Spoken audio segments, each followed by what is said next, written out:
Meal maker idiyappam எப்படி செய்யறதுன்னு இப்போ பார்க்கலாம். ஒரு பேனில் எண்ணெய் ஊற்றிக்கணும். அதில் தேவையான அளவு வெங்காயம் போட்டுக்கணும். வெங்காயத்து கூடவே சோம்புத்தூளும் கரம் மசாலா தூளும் சேர்த்துக்கணும்.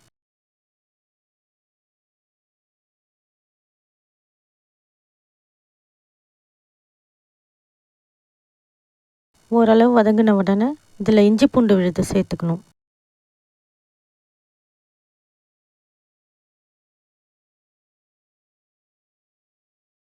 இப்போ இதில் நாம் வேக வச்சிருக்கிற மீல் மேக்கரை சேர்த்துக்கணும்.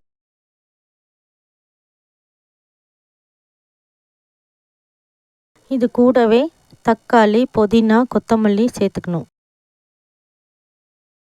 தேவையான அளவு உப்பு போடணும். நல்லா கலந்து விட்டுறணும். ஓரளவு வதங்கினதும் இதில் மஞ்சள் தூள், மிளகாய்த்தூள், கொஞ்சமாக சர்க்கரை இதெல்லாம் சேர்த்து நல்லா மிக்ஸ் பண்ணிவிட்டு